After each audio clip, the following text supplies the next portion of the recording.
نسيب ربي يسر ولا تعسر وتمني بالخير وبك نستعين يا فتاح يا فتاح يا فتاح رب زدني علما رب زدني علما رب زدني علما يا عليم علمني يا خبير أخبرني يا وهاب هب لي من إسرار الدنيا والآخرة.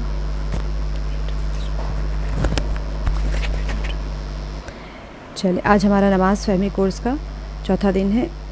اب امید ہے آپ لوگ کل والا جو سبق تھا وہ آپ لوگ یاد کر لیے اور اپنی نماز میں، بلکہ آج اشراق اور چاشت کسی کی ہو پائی. چاشت کا تو ٹائم ہے ابھی بھی، آپ لوگ ویسے ابھی ٹائم ختم ہو گیا 12 بجے تک تو آپ پڑھ ہی سکتے ہیں.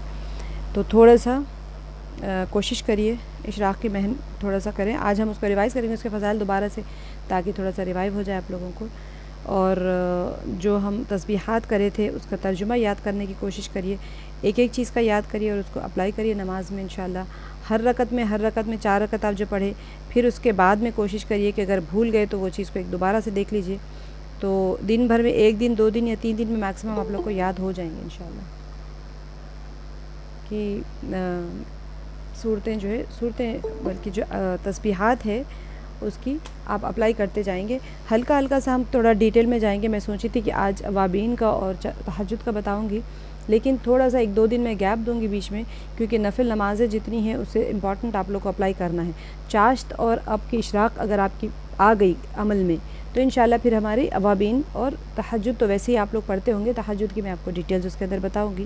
تو کوشش یہ کریے کہ ہم نے کل فضیلتیں بھی پڑھ لی تھی اس کی، اور آج بھی اس کو دوبارہ سے ریوائز کریں گے اس کی فضیلتیں، تاکہ روزانہ سننے سے فضائل جب روزانہ سنتے ہیں تو انسان کے اندر یقین بنے گا. اور مسائل سیکھنے سے انسان کے اعمال مزین ہوتے ہیں. تو کوشش کر کے ہم انشاءاللہ فضائل کو زیادہ پڑھیں گے، زیادہ بولیں گے، زیادہ پختہ کریں گے. گھر میں سب کو بولیے ایک بار فضیلت پڑھنے کے بعد میں اشراق کی نماز کی کیا فضیلت ہے، آپ گھر میں سب کو بولیے. کچھ نہیں ہو تو اپنے آپ سے بولتے جائیے بار بار. فضیلت کو یاد کرنے کی کوشش کریں. جب فضائل یاد ہوں گے، فضائل جب یاد ہوں گے تو عمل میں آنا آسان ہوگا. ہر کوئی انسان چاہے گا کہ میرا ایک محل بن جائے جنت میں، مجھے حج اور عمرے کا ثواب مل جائے، میرے لیے اللہ سبحانہ و تعالیٰ کافی ہو جائے سارے دن کے لیے. اور اتنے سارے جو 3,500 سونے اس کے جو چاندی کے سکے تھے اس کے برابر مجھے اجر مل جائے، یا اس سے بھی زیادہ، اس سے بھی بہتر چیز ہے نا نفل نماز کا. تو پھر کوشش یہی کرنا ہے، ہاں بھی میں عصر سے پہلے کی سنت پڑھوں گی تو مجھے کیا ثواب ملے گا. شروع میں انسان لالچ میں ہی پڑھتا ہے، تھوڑا تھوڑا اس کو لالچ ہوگا، پڑھیں گے پڑھتے پھر میں نے جیسے بتایا تھا کہ انسان کی عادت جو ہوتی ہے وہ عبادت بنتی ہے، عبادت ضرورت بنتی ہے، پھر ضرورت اس کی فطرت بن کے شریعت کا حصہ بن جاتی ہے. یعنی شریعت اس کی مکمل فطرت میں آ جاتی ہے. پھر آپ شریعت کے خلاف نہیں کریں گے. آپ کی اگر کبھی تہجد چھوٹ جائے تو آپ کو اجلت ہوگی، چھوٹے گی نہیں. ویسے جس انسان کو بھوک لگتی ہے، ضرورت ہے اس کی بھوک ضرورت پوری کرتا ہے انسان. 1 دن 2 دن 3 دن بھوکا رہ سکتا ہے، چوتھے دن تو نڈھال ہو کے کھا ہی لیتا ہے کھانا کہ بھائی اللہ اب میں مر جاؤں گی. تو ایسے ہی حساب ہو جاتا ہے. انسان جب شرعی احکام کو اب اس کی جب وہ ضرورت اور فطرت بن جاتی ہے نا انسان، تو پھر اس کو چھوڑ کے نہیں رہ سکتا. وہ چاہے کچھ ہو جائے، پھر وہ ریا کے خیال نہیں رہتا. شروع میں ہی سوچتا ہے کوئی دیکھے گا تو سوچے گا بڑی نمازی ہے، ویسا شروع میں شیطان وسوسے ڈالتا ہے. لیکن جب آپ اس کے اوپر عمل کرتے رہیں گے، پھر آپ کا تعلق یہ سارے سٹیجز کے بعد میں جب شریعت آپ کی فطرت بن جاتی ہے نا، تب جا کے آپ کا تعلق بننا شروع ہوتا ہے اللہ سبحانہ و تعالیٰ کے ساتھ میں. ابھی تو آپ باڈی کو ٹرین کر رہے ہیں، تو ٹریننگ سٹیج میں انسان جو ہوتا ہے وہ ابھی سے بھی آپ کا کنیکشن بننا شروع ہو جاتا ہے ڈیفینیٹلی. لیکن فائدہ جب نظر آتا ہے جب کہ آپ اس کے اوپر پورے کے پورے اتر گئے ہیں. وہ چھوڑیں گے تو آپ کو ایک بے چینی ہونے لگتی ہے. اس وقت میں آپ کو ایسے لگے گا کہ ہاں اب یہ چیز جو ہے میری زندگی کا حصہ بن چکی ہے. تو پھر اس وقت آپ انشاءاللہ آپ کا جب کنیکشن بننا شروع ہو جائے گا اللہ سبحانہ تعالیٰ کے ساتھ میں، آپ کا تعلق بننا شروع ہو جائے گا. تو 1 مہینہ بھر کا ابھی ہمارا کورس ختم ہونے تک انشاءاللہ سب کے ہمارے نفل نمازیں بھی انشاءاللہ پکڑ میں آ جائیں گی. آج ہم فضیلتیں دیکھتے ہیں. دوسری کل ہم نے پڑھا تھا نماز کی اہمیت اور نماز کے فضائل میں، کہ صبح کو جو شخص نماز کو جاتا ہے اس کے ہاتھ میں ایمان کا جھنڈا ہوتا ہے، اور جو بازار کو جاتا ہے اس کے ہاتھ میں شیطان کا جھنڈا ہوتا ہے. کیونکہ بازار جو ہوتے ہیں شیاطین کے اڈے ہوتے ہیں. تو کوشش کرنا چاہیے کہ بازاروں کو جانا اوائڈ کرنا چاہیے، اور جتنا ہو سکے ضرورت کے لیے جائیں. مسنون دعائیں ہیں بازار جاتے وقت کی، وہ دعا پڑھ لیں تو وہاں کے شر اور فتنوں سے محفوظ رہیں گے. تو جتنا ہو سکتا ہے ایسے جگہوں پر جانے کے لیے کوشش نہ، ضرورت کے وقت ہی جائیں. ایسے نہیں کہ چلو کچھ ٹائم پاس کر لیتے، چلو شاپنگ کرنے چلے جاتے.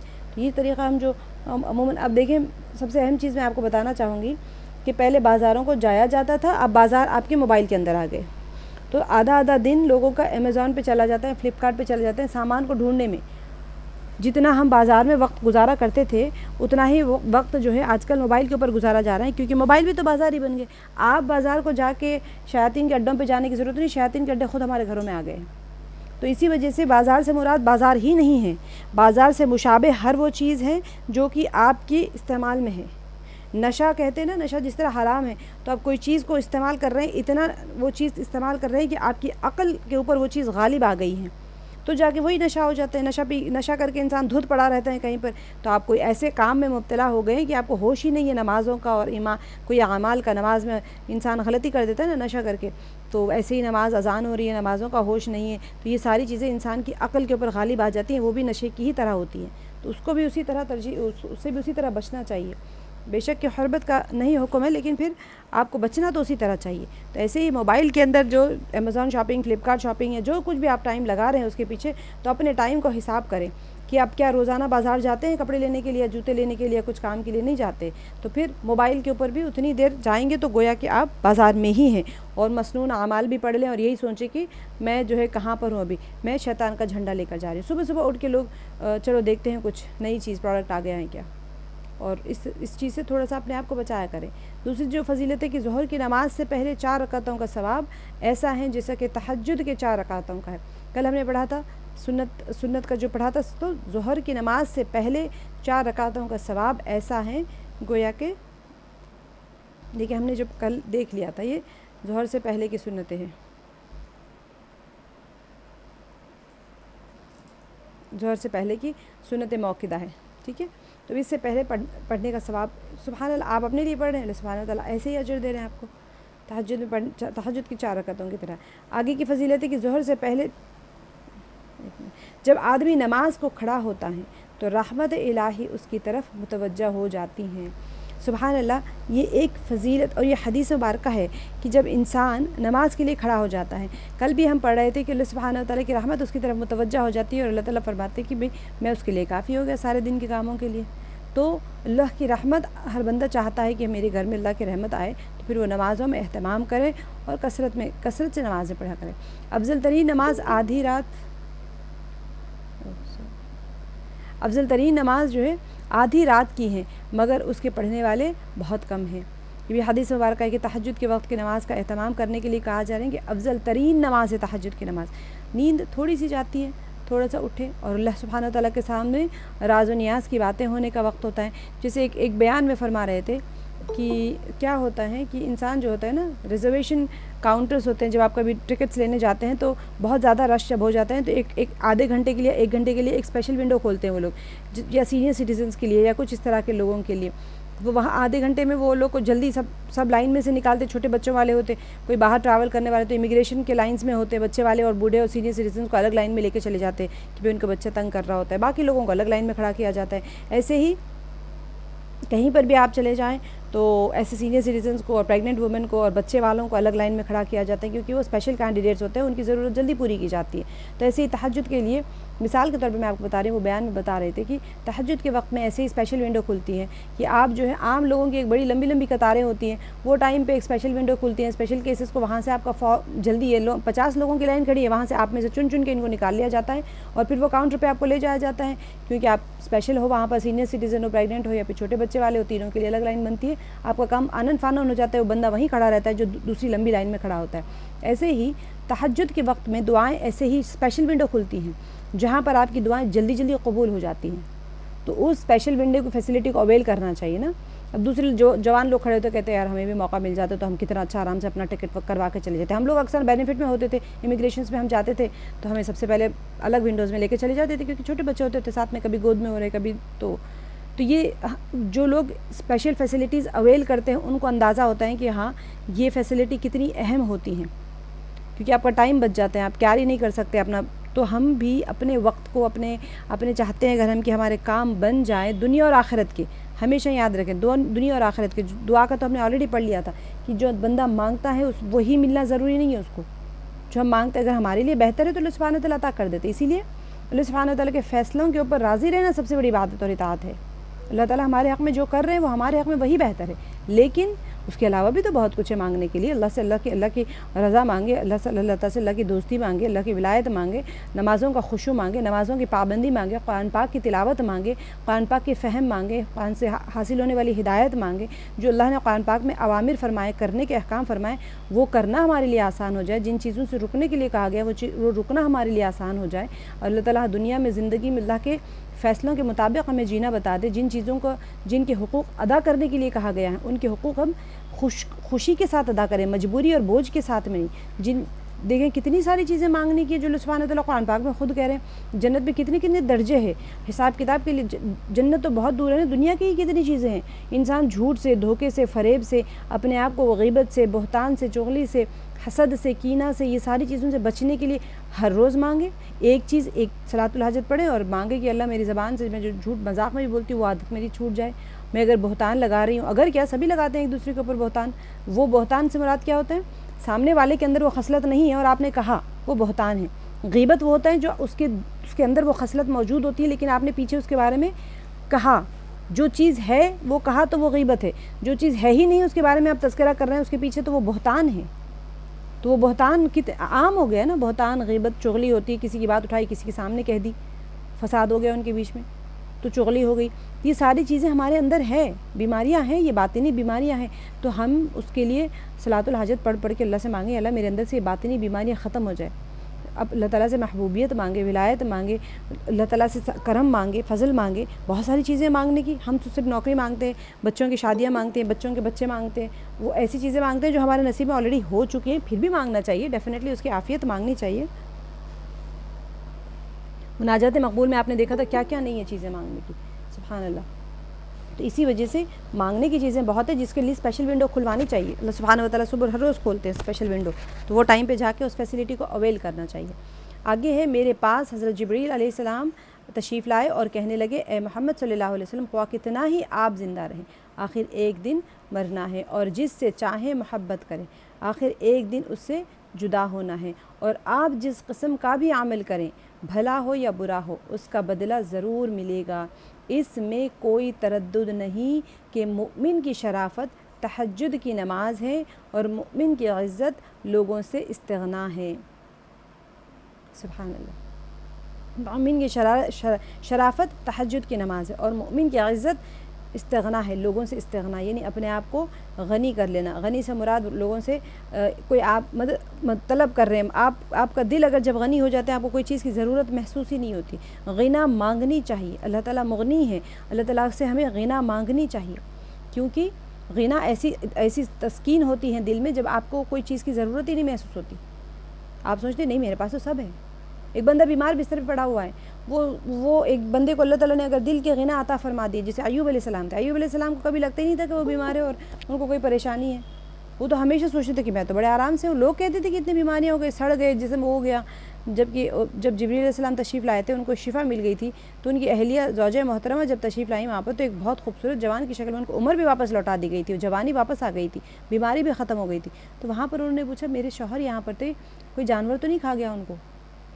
سبحان اللہ. یہ نہیں, انہوں نے اپنے شوہر کو نہیں پہچانا, زوجہ ہونے کے باوجود اللہ سبحانہ وتعالیٰ نے ان کو مکمل شفا دے دی. تو وہ اپنی بیماری میں اس قدر قانی تھے, ان کو اتنی قناعت تھی, اور ان کو پتہ ہی کچھ نہیں چلتا تھا کہ بیماری ہے یا کچھ ہے. تو لوگوں سے اپنی ضروریات کی مطالبہ جو انسان کے دل میں ہوتا ہے کہ میری ضرورت پتہ نہیں کوئی نہ کوئی تو پوری کر دے گا, اس سے اپنے دل کو فارغ محسوس کرنا ہی اصل غنا ہے.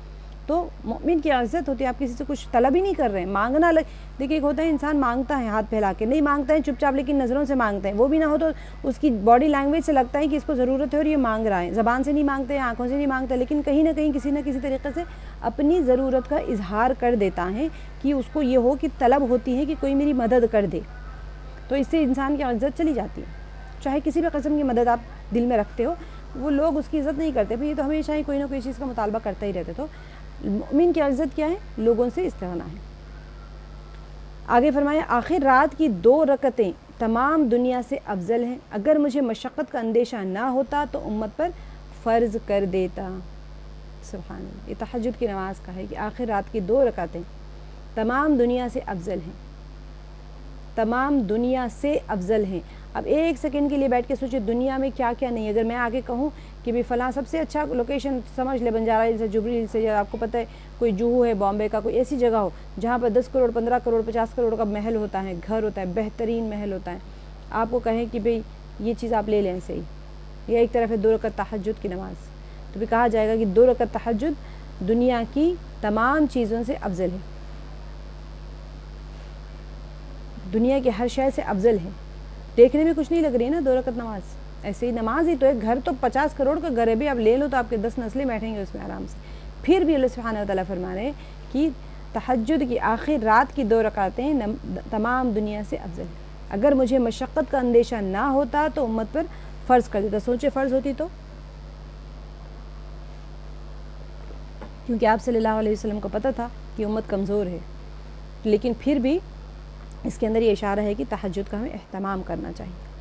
کوشش کریں نماز سے، فجر کی نماز سے 10 منٹ پہلے آپ کو تہجد مل جائے گی۔ آخری حصے میں تو آپ 3 بجے رات سے اٹھے، 4 بجے رات سے اٹھے، نہیں ہو رہا ہے تو کم سے کم فجر کی اذان جتنے بجے اس سے 10 منٹ پہلے کا الارم لگا لیں۔ تہجد ضرور پڑھا کرو کہ تہجد صالحین کا طریقہ ہے، حدیث مبارکہ ہے کہ تہجد ضرور پڑھا کرو کہ تہجد صالحین کا طریقہ ہے اور اللہ کے قرب کا سبب ہے۔ تہجد گناہوں سے روکتی ہیں اور خطاؤں کی معافی کا ذریعہ ہے، اس سے بدن کی تندرستی بھی ہوتی ہے۔ تہجد ضرور پڑھا کرو کہ تہجد صالحین کا طریقہ ہے اور اللہ کے قرب کا سبب ہے۔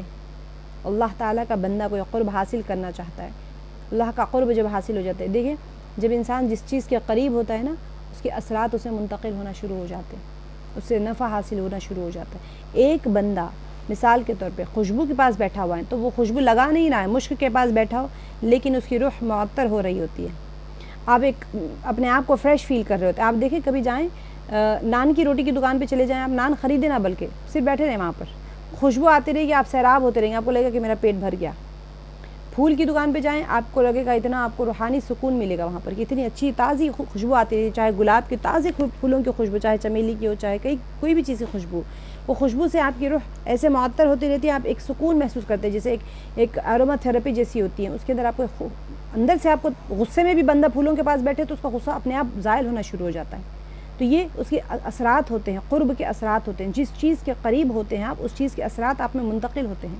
ایسے ہی کسی گندی جگہ بیٹھیں گے تو آپ وہاں سے اٹھیں تھوڑی دیر گندی گٹر کے پاس بیٹھ کے، اس کے بعد میں آپ کے اندر طبیعت میں ایک چڑچڑاپن آ جاتا ہے، کیونکہ وہ جو گندگی تھی اس کے اثرات آپ کے اندر منتقل ہو گئے۔ یہاں پر کیا فرمایا جا رہا ہے؟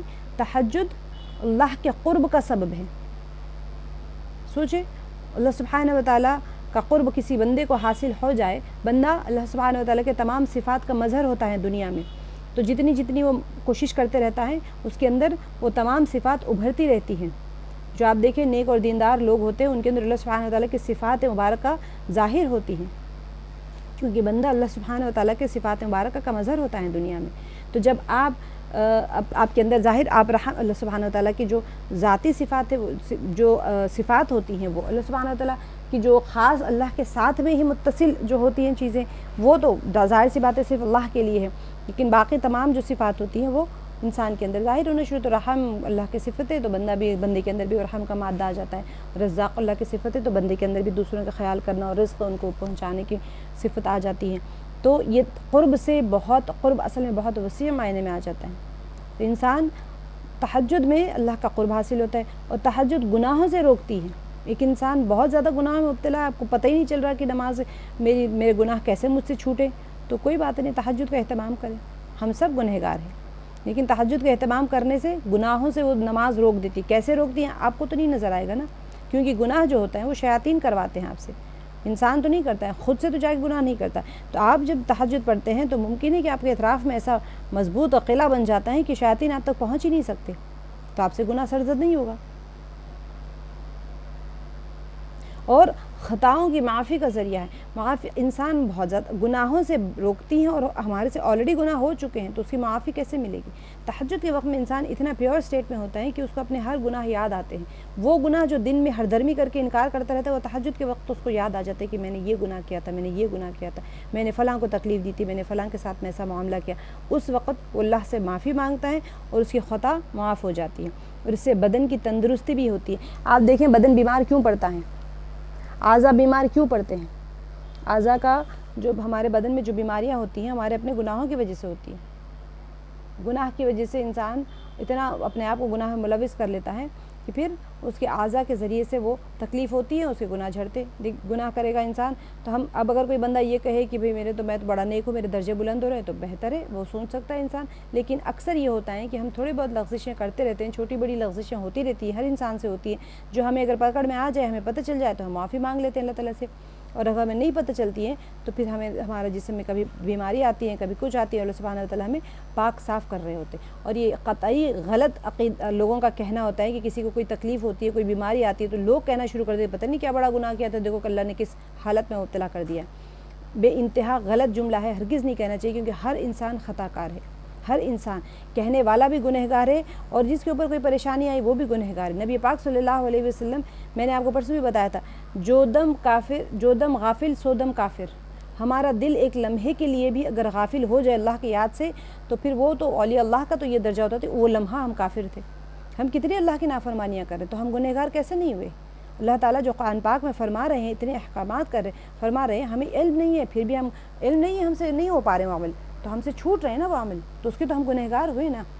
تو کسی کو بھی ہرگز یہ نہیں کہنا چاہیے کہ پریشانی اگر کسی کے اوپر آ جائے تو یہ نہیں کہنا چاہیے کہ اس کے پتہ نہیں کس گناہ کے بدلے، تو آپ سوچیں کہ وہ اللہ کا کرم ہے، رحم ہے کہ اللہ تعالیٰ نے اس کے اوپر وہ گناہوں کا ازالہ دنیا میں ہی کر رہے ہیں۔ ہمیں اگر کوئی پریشانی نہیں آ رہی تو پھر ہمیں سوچنا چاہیے کہ ہمارا کہیں گناہ کا پٹارا جمع تو نہیں ہو رہا کہ جہنم میں سارا کچھ وہاں دھلائی ہوگی ہماری۔ تو جب کوئی بندہ اللہ کی آزمائش میں آئے، پریشانی میں آئے، تو شکر ادا کرنا چاہیے، بندے کو بھی اور غیروں کو بھی، اور اپنے لیے سوچنا چاہیے کہ اللہ میں کہیں پکڑ میں تو نہیں آ گئی کہ میرے اوپر کوئی پریشانی نہیں آ رہی ہے۔ اللہ تعالیٰ جب بندے سے ناراض ہو جاتے اس کو حال پہ چھوڑ دیتے، اس کو اب جاؤ، ڈھیلی ڈوری چھوڑ دی جاتی ہے کہ جو کرنا ہے کر لو۔ تو اسی وجہ سے کبھی کوئی بندہ پریشانی میں ہو تو اسے کمنٹ نہیں کرنا چاہیے، اور خود اپنے اوپر آرام سے ہے تو یہ نہیں سوچنا چاہیے کہ ہم بڑے نیک ہیں، کیا پتہ اللہ تعالیٰ نے ہمیں گناہوں کے اندر ڈوبنے کے لیے چھوڑ دیا ہے تاکہ ایک دم بڑی پکڑ آئے۔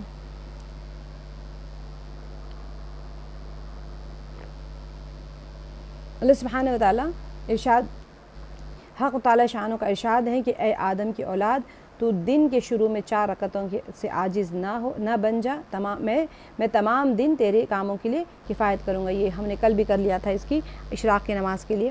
یہ جو عرب حضرات ہوتے تھے، دن میں کہا تو عرب کے پاس صلاۃ الظہر وہ کہتے ہیں، تو طلوع آفتاب ان کے پاس اشراق اور چاشت نہیں ہوتی تو وہ ایک ہی نماز پڑھتے ہیں۔ تو ہم نے کل کر لیا تھا، یہ تو ہماری نمازوں کی اہمیت تھی، فضائل تھے، جو کہ آپ لوگوں کو روزانہ اس کو 1-1 2-2 4-4 پڑھتے رہیں تاکہ آپ کا دل ریوائیو کرتے رہے وہ چیزوں کو، یاد دہانی کرتے رہے آپ لوگ کہ ہاں بھئی جب بندہ پڑھے گا تبھی تو اس کا یقین بنے گا نا، جب پڑھیں گے نہیں تو پھر جیسے یقین سے نکل گئی کوئی چیز تو پھر عمل سے 1 منٹ میں نکل جائے گی۔ علم میں ہونا چاہیے، علم سے یقین بنے گا، یقین سے عمل بنے گا۔ اگر علم سے نکل گئی تو یقین سے نکل جائے گی، یقین سے نکلنے سے پھر عمل آسانی سے ہاتھ سے چلا جائے گا۔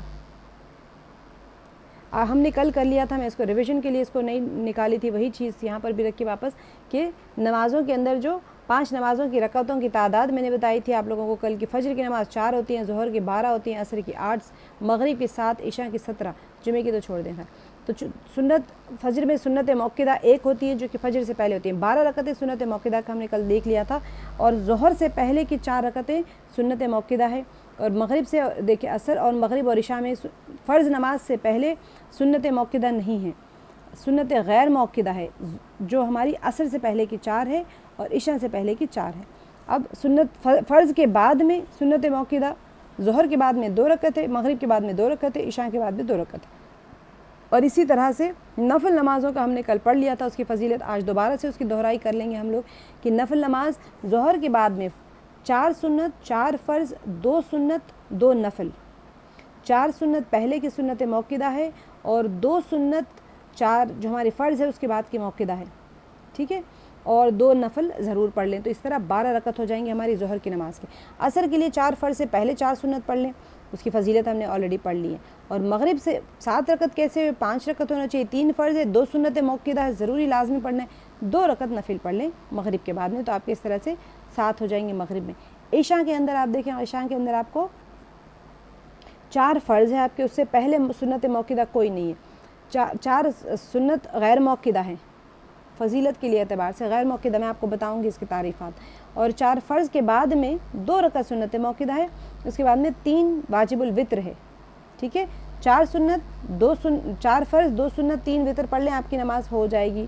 لیکن درمیان میں کیا ہے یہاں پر 2 رکعت نفل واجب الوتر سے پہلے ہے اور بعد میں ہے، اور 4 رکعت سنت غیر موقدہ فرض سے پہلے ہے، تو یہ پورے ملا کے آپ کے 17 ہو جائیں گے، ورنہ پھر کتنے ہوں گے 4 5 6 7 8 9 رکعت ہوں گے، ٹھیک ہے۔ اب ہم نے کل کر لیا تھا کہ سنتوں کی فضیلت میں کیا تھا کہ سنتوں کی پابندی کی حدیثوں میں بڑی فضیلتیں بیان کی گئی، کل والا میں ریوائز کر رہی ہوں تاکہ آپ لوگوں کا پختہ ہو جائے۔ ایک حدیث شریف میں ہے کہ جو شخص فرائض کے علاوہ 12 رکعت سنتیں جو موقدہ میں نے آپ کو بتایا ہیں پڑھنے کی پابندی کرتا ہے، اللہ تعالیٰ اس کے لیے جنت میں محل بناتے ہیں۔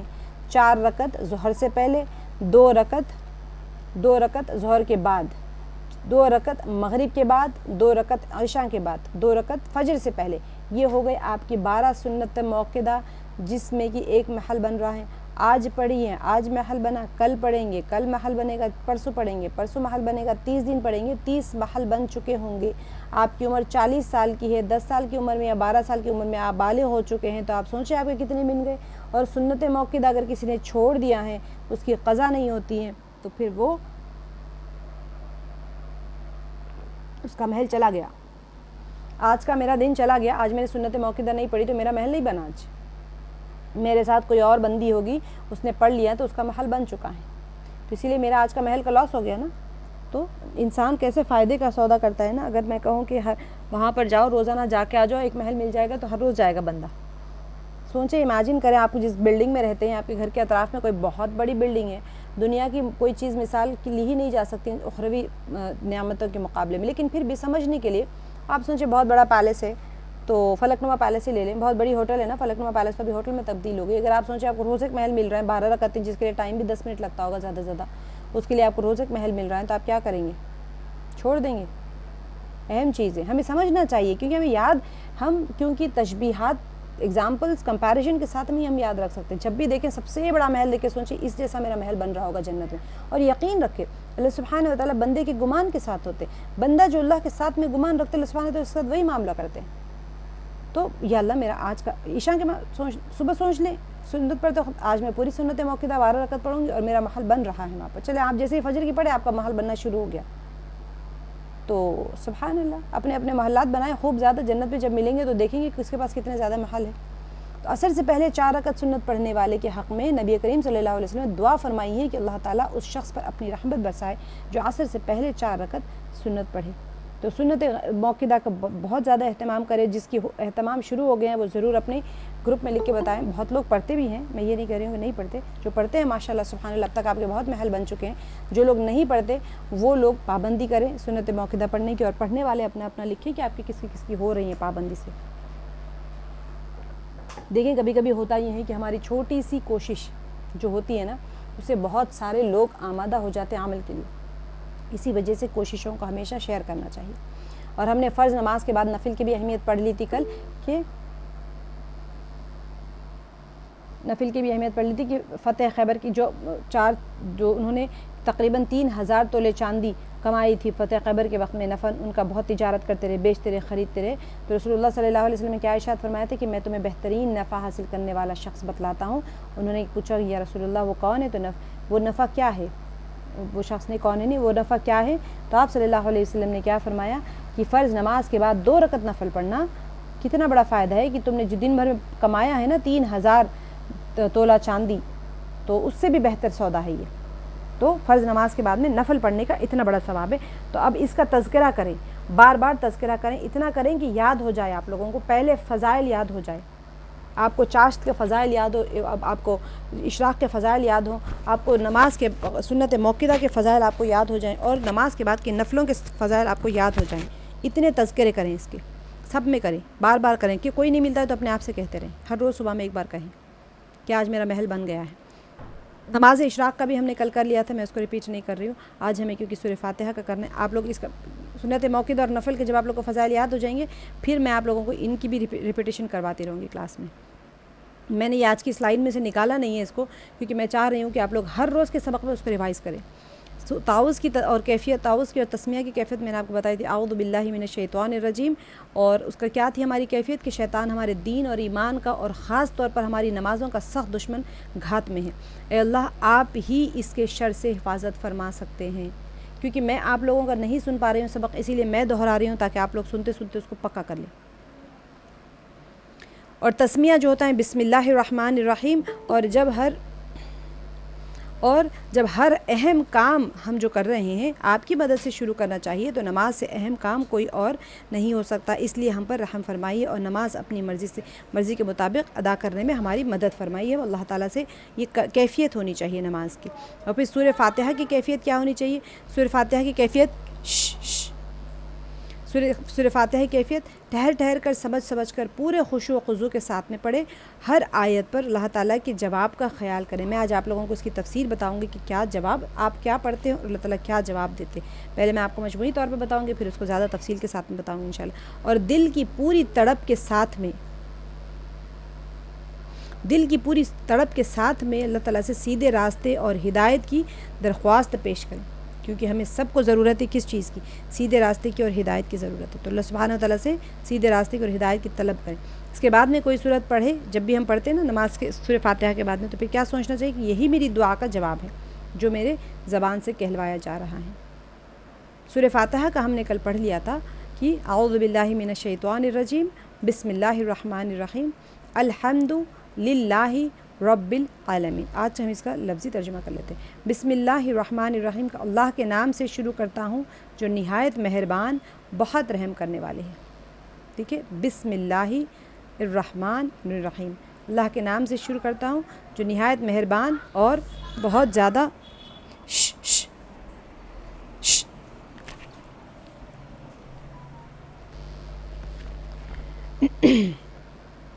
اب دیکھیں سورہ فاتحہ کا الحمد، ہر قسم کی تعریف، للہ اللہ کے لیے ہے، رب العالمین جو تمام جہانوں کا رب ہے۔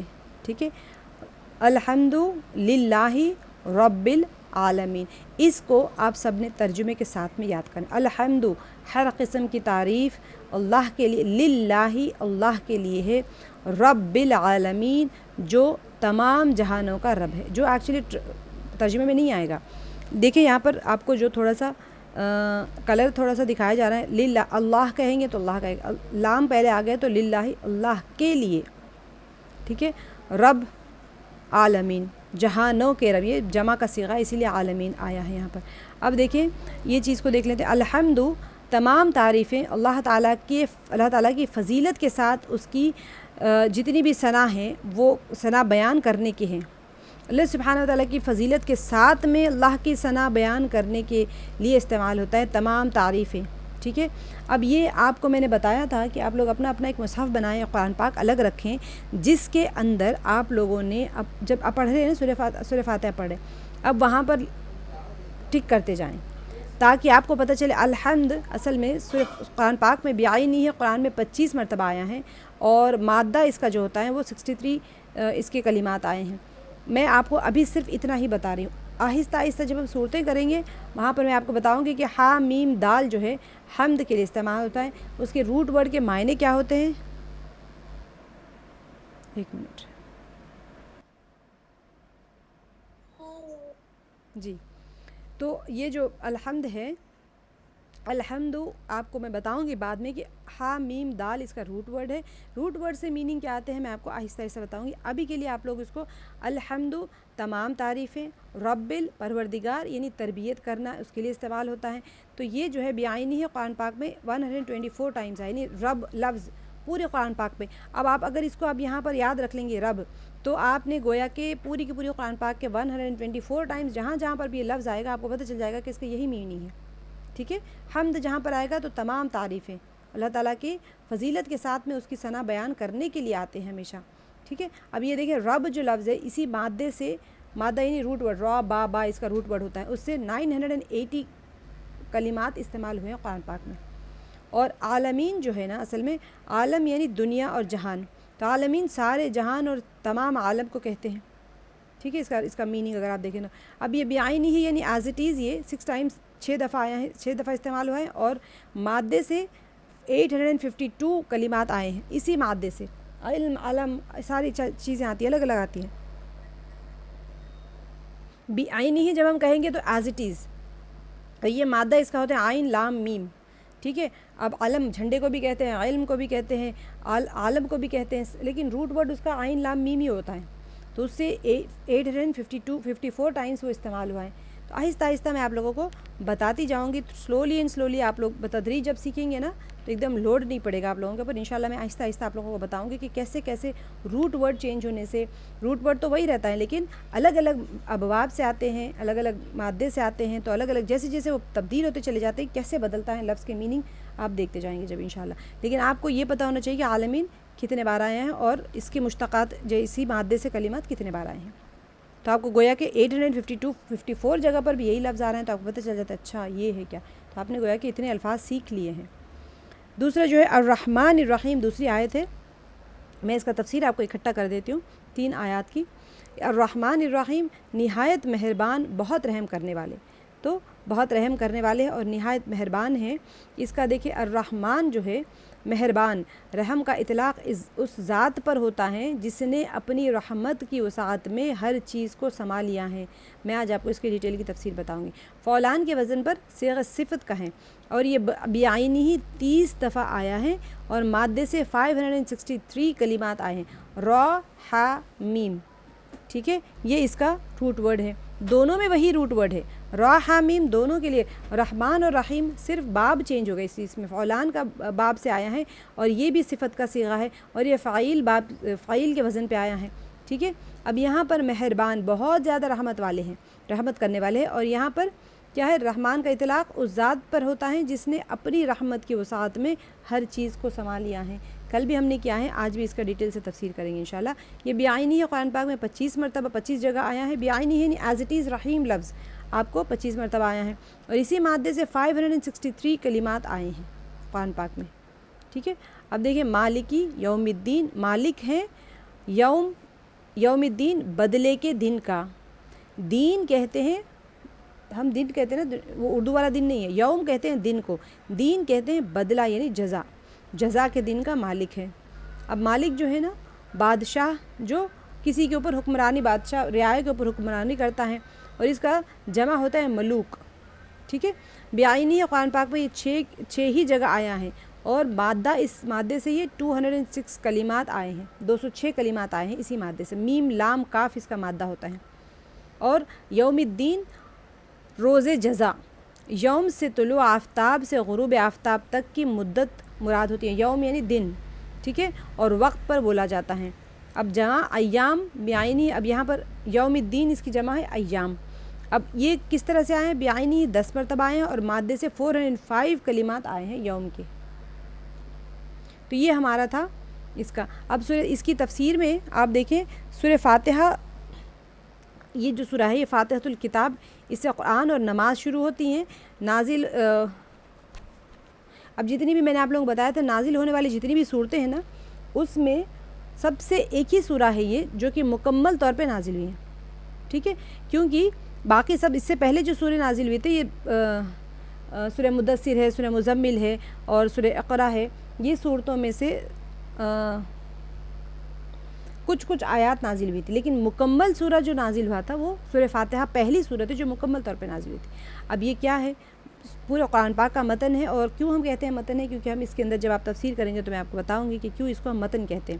اسی کے اندر ساری سوالات ہوتے ہیں، اللہ سے دعا ہوتی ہے اور اسی کے جواب میں اللہ سبحانہ وتعالیٰ ساری کی ساری قرآن پاک میں فرماتے ہیں. صحیح احادیث میں اسے ام القرآن یا تمام قرآن کی، جسے کہتے ہیں ماں کو، تو اور کیا کہتے ہیں الکتاب، تمام کتابوں کی ماں ہے اور قرآن عظیم کہا گیا ہے.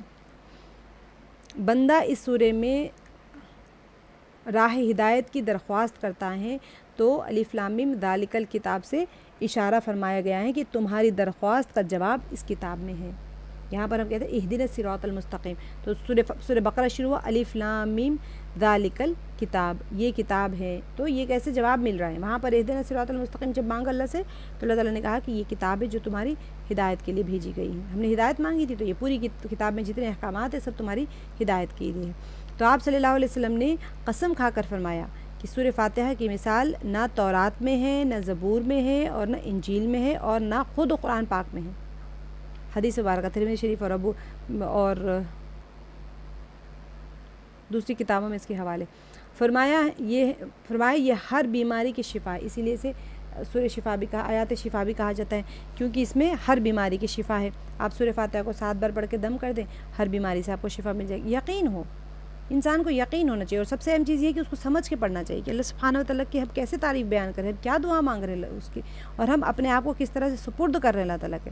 قرآن کی سب صورتوں میں الحمدللہ رب العالمین سب سے عظیم ہے، ٹھیک ہے، اور دن بھر کی تمام رکعتوں میں کم از کم 40 بار مومن سے پڑھوائی جا رہی ہیں۔ جتنے بھی رکعتیں ہوتی ہیں اگر آپ کاؤنٹ کر لیں گے تو آپ کو خود اندازہ ہو جائے کہ 40 بار اس مومن سے پڑھوائی جا رہی ہیں۔ اس کے مضامین، کفایات اور تربیتی اسباق کو سمجھ کر دھیان سے اسے پڑھا جائے۔ اب یہاں پر جو اس کے کانٹینٹ ہے، مضامین، اس کے اندر جو مضامین کور ہوئے ہیں اس کو ہم دھیان دیں گے کہ ہماری زندگی میں اس کا کتنا اثر ہوتا ہے۔ 40 بار تو اہتمام سے انسان وضو کر کے، طہارت کر کے، یکسوئی کے ساتھ میں نماز میں پڑھائیں، جبکہ آپ کتنے بار تو ایک ٹاپک کے اوپر اپنے گھر والوں سے ہی بات نہیں کرتے نا۔ اب دیکھیں یہاں پر آپ کو سوال جواب بتاتی ہوں میں کہ کس طرح سے انسان پڑھ رہا ہے اور اللہ تعالیٰ اس کی طرف سے اس کو کیا جواب ملتا ہے۔ صحیح مسلم میں ہے کہ حضرت ابو ہریرہ رضی اللہ عنہ سے روایت ہے کہ اللہ تعالیٰ فرماتے ہیں کہ نماز یعنی سورہ فاتحہ میرے اور میرے بندے کے درمیان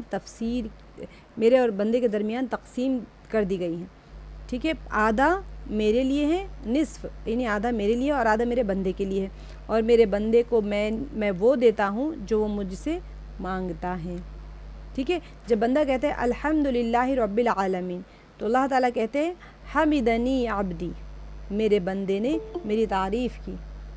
الحمدللہ ہم نے کہہ لیا نا کہ تمام تعریفیں للہ اللہ کے لیے، رب العالمین جو رب ہے تمام جہانوں کا۔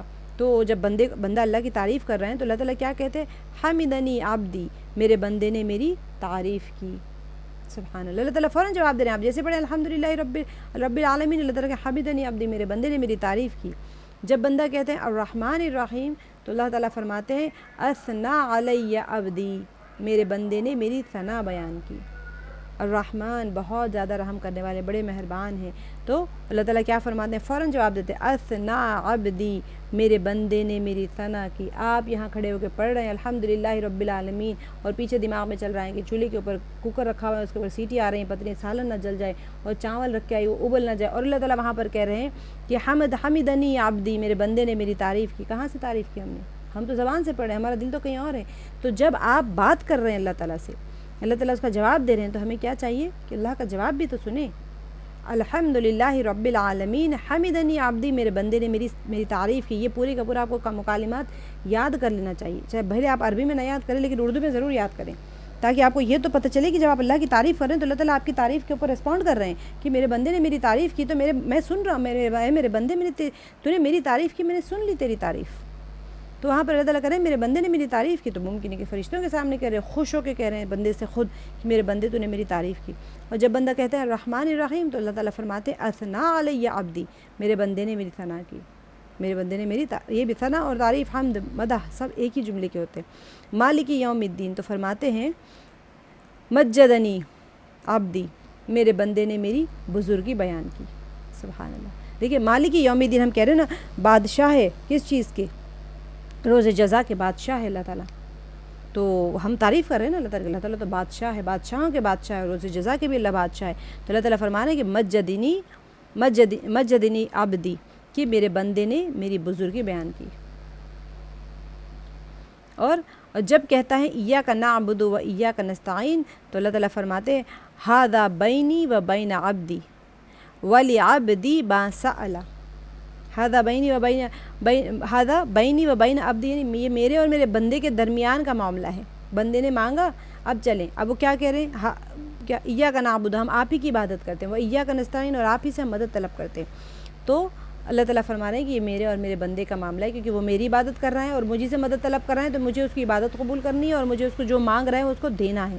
تو یہ میرا اور میرے بندے کا معاملہ ہے، اور وہ جو کچھ مجھ سے مانگے گا میں اسے دوں گا۔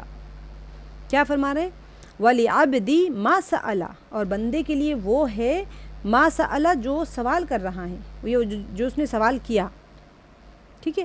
تو جو کچھ مجھ سے مانگے. تو آپ سوچیں کہ سوال کرنے سے نماز میں جب آپ اللہ تعالیٰ خود کہہ رہے ہیں ھذا بینی و بین عبدی ولعبدی ما سأل، اس کے لیے وہ ہے جو کچھ وہ مانگ رہا ہے، جو کچھ مانگے گا اس کے لیے ہے، مطلب اللہ نے کہہ دیا ہے تو ہے، تو اسے دوں گا. اور جب بندہ کہتا ہے اہدنا الصراط المستقیم، تو اس کے آگے تک آخر تک تو اللہ تعالیٰ کیا فرماتے ہیں ھذا لعبدی ولعبد ما سأل. تو اللہ تعالیٰ کیا فرماتے ہیں میرے بندے کے لیے ہیں، یہ میرے بندے کے لیے جو وہ مانگ رہا ہے، اور جو کچھ اس نے مانگا اسے ملے گا. سبحان اللہ. ھذا لعبدی، تو جو بندہ کہتا ہے اہدنا الصراط المستقیم، یا اللہ مجھے سیدھے راستے کی ہدایت کیجیے، یہ میرے بندے کے لیے ہے، اور جو کچھ وہ مانگا اسے ضرور اللہ تعالیٰ. اور اللہ تعالیٰ جب کہہ رہے ہیں کہ دیں گے تو اللہ تعالیٰ دیں گے، ضرور دیتے ہیں اللہ تعالیٰ. اب میں اس کی آپ کو تھوڑی سی جو ہے نا تفسیری نکات تھوڑے سے بتا دیتی ہوں.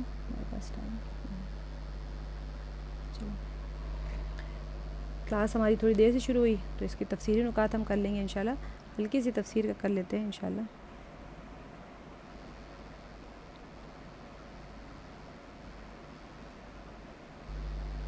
الحمدللہ رب العالمین، سب تعریف اللہ تعالیٰ کے لیے جو تمام جہانوں کا پرورش کرنے والا ہے. یہاں پر لفظ الحمد اصل میں جنس کے درجے میں ہے، ٹھیک ہے، اور اس کا مطلب یہ ہے کہ پہلے سے لے کر ازل سے لے کر ابد تک، ازل یعنی بالکل جب کچھ نہیں تھا، تب سے لے کے ابد تک جب کچھ بھی نہیں بچے گا، سب ختم ہو جائے گا، تب تک تمام تعریفیں اللہ تعالیٰ ہی کے لیے ہے.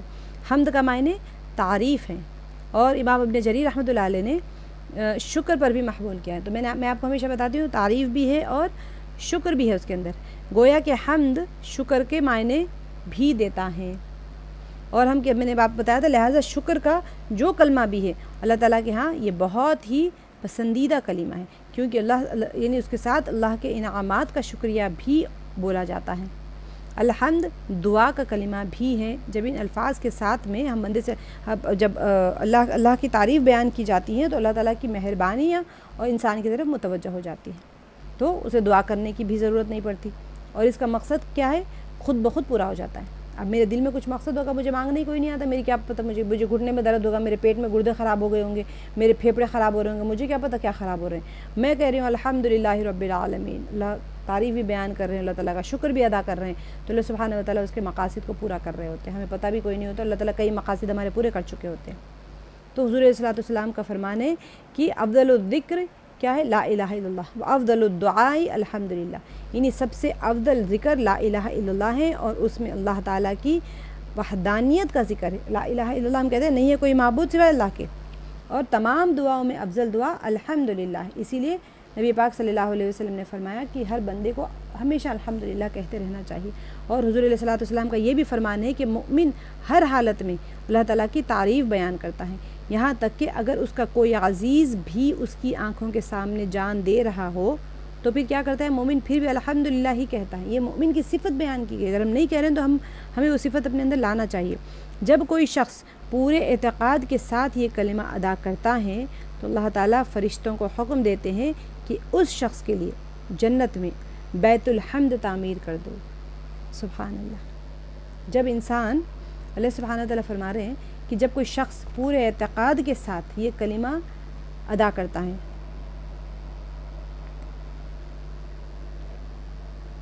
اعتقاد کے ساتھ کیا مطلب؟ اللہ کی نعمتوں کا شکر ہو ہمارے دل میں، اور اللہ کی تعریف ہو، حقیقی تعریف. ایسے نہیں کہ بادشاہوں والی تعریف نہیں کہ بھائی بول دو تو بادشاہ میں کچھ دے دے گا تو کوئی کھڑے ہو کے تعریف کر رہے ہیں. دل کے اندر جب اللہ کے احسانات کو ہم یاد کرتے ہیں تو اللہ کی تعریف بھی بیان کرتے ہیں، ہم اپنے انعامات کی طرف نظر کرتے ہیں تو شکر بھی ادا کرتے ہیں.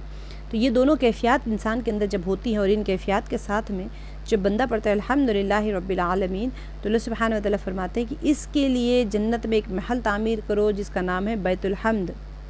جتنا بندہ جو زیادہ شکر ادا کرے گا اس کے اتنے محلات ہوں گے وہاں پر بیت الحمد کے نام سے.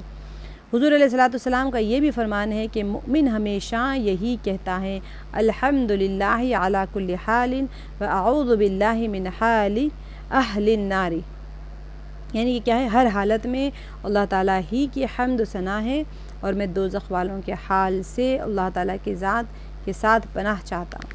اللہ تعالیٰ اس حالت میں کسی کو نہ لے جائے. کوئی انسان دنیا میں رہتے ہوئے